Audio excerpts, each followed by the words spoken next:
How to attract money by Joseph Murphy. वैसे आपने तो सुना ही होगा कि हम सभी इस दुनिया में एक खास रीजन की वजह से आए हैं, और ऐसा नहीं है कि यहाँ पर आए हैं तो बस किसी भी तरह इसे जीना ही है और फिर वापस चले जाना है। हमें जिंदगी काटनी नहीं है, इनफैक्ट हमें तो इसे खुलकर जीना चाहिए, और यही तो जिंदगी का असली मजा होता है ना।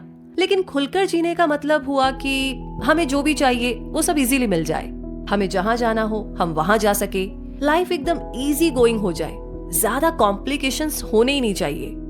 अब आप ही मुझे बताइए कि इन सारी चीजों के लिए कौन सी एक ऐसी चीज है जो सबसे ज्यादा इंपॉर्टेंट है? पैसा, मनी। जी हाँ, आज अगर हम अपने घर से एक कदम भी बाहर निकालते हैं तो कम से कम 500 रुपए का एक नोट तो हमें अपने पास चाहिए ही चाहिए। पैसे कमाने का लालच होना बुरी बात नहीं होती, और ना ही इसको ज्यादा से ज्यादा कमाने के लिए कोशिश करना गलत है। हाँ, लेकिन हमें इस लालच में सही और गलत का फर्क नहीं भूलना चाहिए, क्योंकि हर एक इंसान की अपनी अलग अलग कैपेबिलिटीज होती है। कोई डांस में अच्छा होता है तो कोई आर्ट में, वहीं कोई बिजनेस अच्छा कर सकता है तो कोई एक अच्छा टीचर बन सकता है, और यही चीजें हमारे लिए एक सोर्स ऑफ इनकम भी बन सकती है। तो जब हम अपने टैलेंट से पैसे कमा सकते हैं और एक लग्जूरियस लाइफ जी सकते हैं, तो आप ही मुझे बताइए कि हमें ये क्यों नहीं करना चाहिए। तो चलिए इस कुकू एफएम बाइट में how to attract money book से कुछ की इंसाइट के जरिए ये जानेंगे कि आप किस तरह पैसे को अपना दोस्त बना सकते हैं और इसकी हेल्प से एक हैप्पी और ब्यूटीफुल लाइफ जी सकते हैं। की लर्निंग। आपके अंदर दबे पुराने थॉट्स कहीं आपको वो तो नहीं दे रहे जो आप अपनी लाइफ में कभी भी नहीं चाहते हैं। अपने थॉट्स पर गौर कीजिए, ये आपके सबकॉन्शियस माइंड को गाइड कर रहे हैं। आप पैसों को अपनी तरफ अट्रैक्ट करें इससे पहले आप अपने दिमाग के मैकेनिज्म को जरा अच्छे से समझ लीजिए, क्योंकि आपकी जिंदगी का सबसे बड़ा एक्स फैक्टर आपके ये विचार, आपके ये थॉट्स ही हैं, जिन्हें ज्यादातर लोग इग्नोर करते रहते हैं। आपके थॉट्स आपके दिमाग के सबसे पावरफुल पार्ट यानी आपके सबकॉन्शियस माइंड को, जिसे ईश्वर ने आपके लिए बनाया है, उसे डायरेक्टली या इनडायरेक्टली प्रभावित कर रहे होते हैं। तो सबसे पहले हम इस बात को क्लियरली समझते हैं कि कॉन्शियस और सबकॉन्शियस माइंड में क्या फर्क होता है और इसका हमारी जिंदगी पर क्या इम्पैक्ट होता है। कॉन्शियस माइंड वो है जिसकी प्रोसेस पर हम इजीली बिलीव कर पाते हैं, क्योंकि जो भी हो रहा होता है वो हमें दिखाई देता है। वहीं सबकॉन्शियस माइंड वो होता है जिस पर बिलीव करना इतना आसान नहीं होता, क्योंकि आपका रियल हिडन मेन सोर्स होता है, यानी कि जो आपको दिखाई नहीं देता। सबकॉन्शियस माइंड आपके इनर बिलीव्स और इमोशंस को रीड करके आपके सामने वैसी ही सिचुएशन लाकर खड़ा कर देता है जो आप सोच रहे हैं। सबकॉन्शियस माइंड की सोच हमारी किस्मत बनाती है। हम जैसा अपने दिमाग में दिन भर सोचते हैं वैसा ही रिजल्ट हमें अपनी लाइफ में मिलता है। अब इस बात को एक छोटे से एग्जाम्पल से समझते हैं। आप अपने दिमाग में दिन भर ये थॉट्स ला रहे हैं कि मेरे सारे दोस्त कितने अमीर हैं, उनका बिजनेस कितना अच्छा चल रहा है, उनके पास तो वो सारी चीजें हैं जो मुझे चाहिए, लेकिन वो बहुत ही महंगी है, पर मैं कितनी गरीब हूँ, अपनी जिंदगी में मैं कुछ भी हासिल नहीं कर पाई, वगैरह वगैरह। तो हम जाने अनजाने में ही सही, लेकिन यूनिवर्स से यही सारी चीजें अट्रैक्ट कर रहे होते हैं, जो कि हमारी डेस्टिनी बनाता है। अब आप सोचिए, अगर हम इसका उल्टा अपने दिमाग में सोचे कि मैं किसी से कम नहीं हूँ, मेरा बिजनेस कितना अच्छा चल रहा है, मैं दिन पर दिन तरक्की की तरफ बढ़ती ही जा रही हूँ। जब ये चीज हमारे माइंड में फिट हो जाएगी, तो अगर इनकेस हमें अपने बिजनेस में नुकसान भी हो रहा होगा, फिर भी हम उसे खुशी खुशी एक्सेप्ट कर सकेंगे और उसको बढ़ाने के बारे में सोच सकेंगे। और जब भी पॉजिटिव सोचते हैं तो कितनी ही प्रॉब्लम्स क्यों ना हो, कोई ना कोई सोल्यूशन निकल ही जाता है। तो यहाँ पर ऑथर ने अपनी बुक में एक मिरर टेक्निक के बारे में बताया है। रोज सुबह उठकर हमें मिरर में देखकर अपने आप को ये बताना चाहिए कि I am rich, I am prosperous, I am wealthy, और ये बार बार रिपीट करने से हम अपने सबकॉन्शियस माइंड में ये सारी चीजें लिख देते हैं, यानी कि फीड कर देते हैं, और दिन भर ऐसी ही पॉजिटिविटी के साथ काम करते हैं। क्योंकि ये सब करके हम डायरेक्टली या इनडायरेक्टली रिचनेस को अपनी तरफ अट्रैक्ट कर ही लेते हैं। तो अपने सबकॉन्शियस माइंड में ये ब्यूटीफुल थॉट्स लाने के लिए एक और ट्रिक है। हमें बस इन 3 स्टेप्स को फॉलो करना है। पहला है थिंक अबाउट इट, दूसरा है बिलीव इन योरसेल्फ, और तीसरा स्टेप है अचीव इट। अगर आप इन 3 स्टेप्स को पूरे मन से और कॉन्फिडेंटली फॉलो करेंगे तो देखिएगा आप कितनी इजीली अपने एम तक पहुंच ही जाएंगे। तो अब जब आप ये समझ ही चुके हैं कि आप अपने थॉट प्रोसेस को सुधार करके भी वेल्थ को अट्रैक्ट कर सकते हैं, तो आगे अब हम लाइफ की रियल वेल्थ के बारे में जानेंगे, जो आपकी जिंदगी को खुशनुमा बना देगी। की लर्निंग। ईश्वर उन्हीं की हेल्प करते हैं जो खुद की हेल्प करता है। भगवान कभी भी हमारे लिए गलत नहीं सोचते। अगर इंसान मेहनत करता है तो वो उसे उसका फल जरूर देते हैं। अब बहुत से लोगों के मन में ये गलतफहमी रहती है कि इंसान पैसा कमाने के लिए कोई भी हद पार कर देता है, लेकिन ऐसा नहीं है। वो हमारी जरूरतें ही होती है जो हमें पैसा कमाने के लिए मजबूर करती है, और शायद इसीलिए हम इसे कमाने के लिए जी जान लगा देते हैं। अब एक तरह से देखा जाए तो ये सही भी है। हम सभी अपनी लाइफ को खुलकर जीना डिजर्व करते हैं। जब हर चीज हमें पैसे से ही मिलती है तो फिर लालच बुरी चीज कैसे हुई? ये तो हमारी जरूरत है। लोगों को ये लगता है कि पैसा हमें गलत काम करने पर मजबूर करता है। पैसा आ जाने से लोग घमंडी और मतलबी हो जाते हैं, वगैरह वगैरह। लेकिन इसमें गलती पैसे की नहीं, इंसान की होती है। हमें पैसे की हमेशा रिस्पेक्ट करनी चाहिए। आफ्टर ऑल ये लक्ष्मी होती है। जितनी हम इनकी इज्जत करेंगे उतनी ही ये हमसे खुश होगी, और जितना इसका अपमान करेंगे उतनी ही नाराज। मनी को हम एक सिंबल ऑफ एक्सचेंज कह सकते हैं, जिसे देकर हम अपनी खुशियां खरीदते हैं। गरीबी में कोई सुख नहीं है। ये सिर्फ एक तरह की मेंटल डिजीज होती है जो इंसान को अंदर ही अंदर खाती है। ऑथर कहते हैं कि गरीब होना हमारी चॉइस होती है। गरीब से हमारा मतलब सिर्फ वो लोग नहीं है जिनकी जेब में पैसे नहीं है, बल्कि वो लोग भी हैं जो करोड़ों के मालिक हैं, लेकिन पैसे खर्च करने में सबसे पीछे रहते हैं। दूसरे वो लोग भी होते हैं जो बहुत अमीर होते हैं, लेकिन उन्हें पैसों की जरा भी वैल्यू नहीं होती और वो इसका मिसयूज करते हैं। तीसरे वो लोग होते हैं जिनके पास पैसा तो बहुत सारा है, लेकिन अच्छी हेल्थ नहीं है, अच्छा माइंडसेट नहीं है। तो हमें इन तीनों ही कैटेगरी के लोगों की तरह नहीं बनना है। ना तो हमें बिल्कुल कंजूस बनना है, ना ही पैसों को वेस्ट करना है। हमें तो ये बात समझनी होगी कि हम चाहे तो अपनी हर सिचुएशन को बदल सकते हैं। अगर हमारे पास पैसे कम है तो पूरी मेहनत और शिद्दत के साथ हम पैसे कमा सकते हैं, क्योंकि हर इंसान इस काबिल तो होता ही है। की लर्निंग। मेंटल पीस के बदले पैसे कमाना आपको कभी भी अमीर नहीं बना सकता। अब हमने ये बात तो समझ ली है कि लाइफ में पैसा बहुत इंपॉर्टेंट होता है, लेकिन क्या आपके बैंक अकाउंट में बहुत सारा कैश होना वाकई में इनफ है, सफिशिएंट है? क्या इसके अलावा हमें अपनी लाइफ में कुछ नहीं चाहिए? अगर देखा जाए तो ये चीज प्रैक्टिकली और इमोशनली दोनों ही तरह से सही नहीं है। हाँ, पैसे से हम हमारी जरूरतें बेहतर तरीके से पूरी कर सकते हैं, लेकिन हाँ, इससे हम मेंटल सुकून नहीं खरीद सकते। वो सुकून जो हमें हमारे आसपास के लोगों से मिलता है, हमारे पेरेंट्स, हमारे दोस्त, हमारा पार्टनर, हमारे बच्चे, हमारे सिबलिंग्स और हमारे फैमिली मेंबर्स। पैसे कमाने की रेस में हम इन्हें अक्सर नेग्लेक्ट कर देते हैं, इन्हें अपनी लाइफ में सेकेंडरी बना लेते हैं। ये बात वैसे सच है कि हम इतनी मेहनत भी इन्हीं लोगों के लिए करते हैं, इन्हें एक अच्छी लाइफ देने के लिए करते हैं, लेकिन हमें इस बात का एहसास होना चाहिए कि सिर्फ इनकी जरूरतें पूरी करना ही काफी नहीं होता। हमें इन्हें टाइम भी देना चाहिए, इनके साथ बात करनी चाहिए, इनसे अपनी फीलिंग्स को शेयर करना चाहिए और इन्हें समझने की कोशिश करनी चाहिए। ये चीज हमें सुकून देती है। अगर लाइफ में हमारा एम सिर्फ और सिर्फ बिजनेस करना ही रह जाएगा तो लाइफ में हमें हताशा, चिड़चिड़ापन, चिंता और निराशा ही मिलेगी। हमें अपनी जिंदगी को बैलेंस करना बहुत ज्यादा जरूरी है। हमें ये चीज समझनी होगी कि अगर बैंक बैलेंस होना इम्पोर्टेंट है तो उसके साथ साथ अपनी पर्सनल लाइफ में भी बैलेंस होना उतना ही इम्पोर्टेंट है। जब हम इस तरह अपनी लाइफ को बैलेंस करके चलेंगे तभी हमें मेंटल पीस हासिल हो पाएगी और तभी हम अपनी लाइफ को अच्छे से जी पाएंगे। की लर्निंग। फेथ और सुकून ही हमारी लाइफ की सबसे बड़ी कमाई है और इसी कमाई से हम इस दुनिया की हर चीज हासिल कर सकते हैं। हमारी सोच का हमारे काम पर सबसे ज्यादा असर पड़ता है। नॉर्मली लोगों का ऐसा मानना है कि हम जैसा सोचते हैं उसका हमेशा उल्टा ही होता है, लेकिन असल में हम जैसा सोचते हैं हमारे साथ बिल्कुल वैसा ही होता है।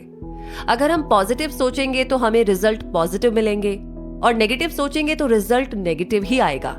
देखा जाए तो हमारी समझ, हमारी मैच्योरिटी, सही और गलत के बीच का डिफरेंस समझ पाने वाला हमारा ये दिमाग ही हमें एक दूसरे से अलग बनाता है। हमारी वो समझ और सोच जो ये बताए कि हम खुद कैसे इंसान हैं, हमारे थॉट्स दूसरों के बारे में कैसे हैं। अगर कभी हमारी जिंदगी में कोई प्रॉब्लम आए तो उस समय हम अपने आप को उस सिचुएशन से कैसे निकालेंगे। हमारा ये रिएक्शन ही हमारी समझ को बताता है। इसलिए हमें हमेशा सही और गलत का फर्क करना आना चाहिए, ताकि हम कभी भी अपना रास्ता ना भटके। दुनिया की इस रेस में जीतने के लिए कोई भी ऐसा काम ना करे जो किसी भी तरह से गलत हो। हमने टीवी सीरियल्स में ज्यादातर देखा है, जो मेन रोल होता है वो अक्सर अपने आप से बात करता है। जैसे व्हाइट ड्रेस वाला कैरेक्टर हमेशा पॉजिटिव पॉइंट शो करता है और ब्लैक ड्रेस वाला कैरेक्टर हमेशा नेगेटिव बात करता है। तो हमारी नॉर्मल लाइफ में भी ना ऐसा ही होता है। हमारे माइंड में दोनों तरह की बातें चलती रहती है। इस समय हमें सिर्फ पॉजिटिव थिंकिंग को ही बढ़ावा देना चाहिए, क्योंकि यही हमें लाइफ में आगे लेकर जाएगी। जैसे कि अगर कोई फाइनेंशियली अनस्टेबल है तो उसे ये नहीं सोचना चाहिए कि वो दूसरों से कम है या उसके पास ज्यादा पैसे नहीं है। अरे भाई, अगर उनके पास कार है तो आपके पास बाइक तो है ना। अगर उनके पास बंगलो है तो आपके पास भी घर तो है ना। तो जब हम अपने दिमाग में इस पॉजिटिविटी को पूरी तरह से जगह दे देंगे तो आप यकीन मानिए कि हम अपने लिए एक खूबसूरत दुनिया सजा लेंगे और दिन पर दिन तरक्की ही हासिल करते जाएंगे। हमें अपने दिमाग में इस बात को बार बार दोहराते रहना चाहिए कि हम किसी से कम नहीं हैं।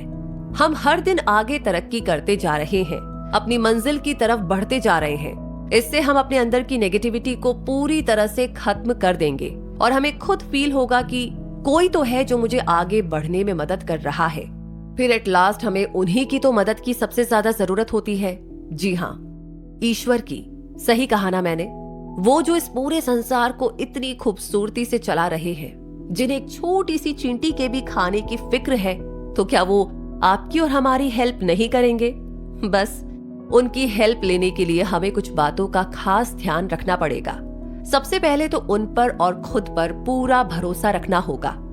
हमें उनकी दी हुई हर चीज की रिस्पेक्ट करनी होगी, चाहे फिर वो छोटी हो या बड़ी। और फिर आप देखिएगा कि किस तरह आप धीरे धीरे वो सब कुछ हासिल कर लेंगे जिसके आप अभी तक सिर्फ सपने देख रहे थे। की लर्निंग। अगर आपको लगता है कि आपके सही सोचने से कुछ नहीं होता, आप अपने लिए ऐसी प्रॉब्लम खड़ी कर रहे हैं जो आपकी अच्छाई का फायदा आप तक नहीं पहुंचने दे रही है। क्योंकि कोई भी इंसान कभी भी खुद के लिए बुरा नहीं सोचता, फिर उसे दूसरों के साथ कुछ गलत करने का ख्याल दिमाग में आ कैसे सकता है? मेरे अकॉर्डिंग गांधी जी के 3 नहीं बल्कि 4 बंदर होने चाहिए थे। पहला, बुरा मत देखो। दूसरा, बुरा मत सुनो। तीसरा, बुरा मत कहो। और चौथा, बुरा मत सोचो। सही कहा ना? क्योंकि कभी कभी हम अपने बारे में इतना ज्यादा सोचने लगते हैं कि हम बहुत ज्यादा खुदगर्ज हो जाते हैं। हम इस बारे में सोचना भूल जाते हैं कि हमारे इस स्टेप से किसी का कुछ नुकसान तो नहीं होगा। हम सोच लेते हैं कि अगर किसी का नुकसान होता भी है तो मुझे इससे क्या, मेरा तो फायदा ही हो रहा है ना? कुछ समय तक किसी के नुकसान में हमें अपना फायदा मिल भी सकता है, लेकिन ये ज्यादा टाइम तक नहीं रहता, क्योंकि ईश्वर के लिए सभी लोग एक जैसे होते हैं। वो किसी की नाव किनारे तक पहुंचाने के लिए हमेशा तो किसी दूसरे की नाव को नहीं डुबा सकता ना। और न्यूटन का एक बहुत ही फेमस लॉ भी है, every action has its equal and opposite reaction. ये लॉ सिर्फ साइंस में मोशन के लिए ही मीनिंगफुल नहीं है, इनफैक्ट हमारी डे टू डे लाइफ के लिए भी बहुत परफेक्ट है। अगर हम किसी इंसान के बारे में कुछ गलत करने का सोच भी लेंगे तो वो गलत घूम फिर कर हम तक आ ही जाएगा। और उसी तरह अगर हम किसी की भलाई के बारे में सोचेंगे तो वो भलाई भी ना घूम फिर कर हमारे पास आ ही जाएगी। फिर अक्लमंदी तो दूसरों का भला करने में ही है ना? और हम मानते हैं इस बात को कि कंपटीशन का टाइम है, हर चीज में कंपटीशन बढ़ता ही जा रहा है। लेकिन इस समय में हमें अपने कॉम्पिटिटर्स को नीचे कैसे गिराना है या उनके अगेंस्ट क्या प्लानिंग करनी है, इसमें टाइम वेस्ट नहीं करना चाहिए, बल्कि ये सोचना चाहिए कि अपने बिजनेस को आगे कैसे ले जाना है, खुद को इस कंपटीशन में विनर कैसे बनाना है। जब हमारा दिल और दिमाग दोनों अच्छा सोचने में आगे रहेंगे तो हमारे पास सक्सेस आ ही जाएगी, और वो सक्सेस ना हमें बहुत सुकून भी देगी। रात में चैन की नींद आना एक प्योर ब्लेसिंग होती है। इस दुनिया में हम कम से कम 100 साल रहेंगे। आजकल तो ये नंबर भी कम होता जा रहा है, तो फिर क्यों ना हम ऐसे कुछ काम करने के बारे में सोचे जो हमें हमारी दूसरी दुनिया में काम आए। वहाँ किसी तरह का कोई कंपटीशन नहीं होता, ना कोई रेस होती है, बस वो दुनिया हमें हमारी इस लाइफ के एक्शंस के बेसिस पर मिलती है। अच्छा करो तो एक अच्छी दुनिया मिलेगी, बुरा करो तो बुरी। तो क्यों ना ढेर सारी अच्छाइयां करके अपनी उस दुनिया को खूबसूरत बनाया जाए। की लर्निंग। प्रेयर में बहुत शक्ति होती है। वो हमारे बिगड़ते हुए कामों को भी बना देती है। बस बात बिलीफ और फेथ की होती है। ऑथर कहते हैं कि हम अपनी सोच पर कुछ हद तक काबू नहीं कर सकते और जरूरी नहीं है कि हमारे माइंड में हमेशा पॉजिटिव चीज ही आए। हमारे दिमाग में पॉजिटिव और नेगेटिव दोनों ही तरह के थॉट्स आते हैं। बस हमें करना यह है कि जब भी हमारे दिमाग में नेगेटिविटी आए तब हमें अपनी आंखें बंद करके सच्चे दिल से ईश्वर को याद करना है, उनकी दी हुई ब्लेसिंग्स के बारे में सोचना है। ऐसा करने से धीरे धीरे हमारे दिल में हमें एक पॉजिटिविटी महसूस होने लगेगी जो हमें सुकून देगी और हर तरह की नेगेटिविटी को हमारे दिमाग से निकाल देगी। ये बहुत ही आसान सी ट्रिक है, इसे एक बार जरूर से ट्राई कीजिएगा। अब होता क्या है कि जब भी हम किसी चीज के नेगेटिव इफेक्ट्स के बारे में सोचते हैं तो हमारे दिमाग में सिर्फ गलत थॉट्स ही आते जाते हैं और हम खुद से परेशान होने लगते हैं। हम अपने आप को यूजलेस समझने लगते हैं और उस सिचुएशन में हमें कुछ भी ऐसा पॉजिटिव नजर ही नहीं आता जो कि हमारी जिंदगी में प्रेजेंट होता है। बस फिर तो हम खुद से निराश हो जाते हैं और ऐसे समय में हमें थोड़ा स्ट्रांग बनकर अपने आप पर और अपने ईश्वर पर पूरा भरोसा रखना चाहिए और नेगेटिविटी की जगह जो कि ऑलरेडी हमारे साथ अच्छा हुआ है उसके बारे में सोचना चाहिए। जब हमारे दिमाग से ये सारी नेगेटिविटी निकल जाएगी तभी नए आइडियाज आने की जगह बनेगी। इन आइडियाज से हम अपनी जिंदगी की हर प्रॉब्लम का सलूशन निकाल सकेंगे, क्योंकि नेगेटिव होना किसी भी प्रॉब्लम का सलूशन नहीं होता है। ये हमारी प्रॉब्लम्स दूर करने की बजाय उन्हें बढ़ावा देता है। जरा आप अपनी आंखें बंद करके एक पल के लिए इन पेड़ पौधों जानवरों के बारे में सोचिए। जब हम इनकी लाइफ के बारे में सोचेंगे तब हमें उस एक पावर पर पूरा भरोसा होगा कि जब वो इन बेजुबानों के बारे में इतना सोचते हैं तो क्या वो हमें मदद नहीं करेंगे। अगर उन्होंने आपके लिए कोई प्रॉब्लम खड़ी भी की है तो वो ही इसका सलूशन भी बताएंगे। वैसे मैंने अपने बड़े बूढ़ों को हमेशा ये कहते सुना है कि प्रार्थना यानी कि प्रेयर किसी जहाज के उस कैप्टन की तरह होती है जो अपने डगमगाते हुए जहाज को हमेशा किनारे पर लगा ही देता है। भले ही उसके रास्ते में कितने ही तूफान क्यों ना आए, वो अपने जहाज को उसकी मंजिल तक जरूर पहुंचा देता है। इस कुकू एफएम बाइट को पूरा सुनने के बाद मैं ये उम्मीद करती हूँ कि आप सभी अपने अपने माइंड में क्लियर होंगे कि हम किसी से कम नहीं हैं। आप में, मुझ में और हम सभी में अलग अलग तरह का हिडन टैलेंट होता है। बस हमें ना अपनी पॉजिटिव थिंकिंग से इसे समझना चाहिए और इसका सही यूज करना चाहिए। फिर देखिएगा कि आप सभी किस तरह से तरक्की की सीढ़ियां चढ़ते जाएंगे और मनी एंड वेल्थ खुद ब खुद आपकी तरफ खींची चली आएगी। उम्मीद है आपको हमारी ये पेशकश पसंद आई होगी। अगर आप इस तरह की और इंस्पायरिंग बाइट्स को सुनने में इंटरेस्टेड है तो power of your subconscious mind और पॉजिटिव थिंकिंग पर बेस्ड बाइट्स को सुन सकते हैं, जिनकी लिंक्स आपको डिस्क्रिप्शन में मिल जाएगी।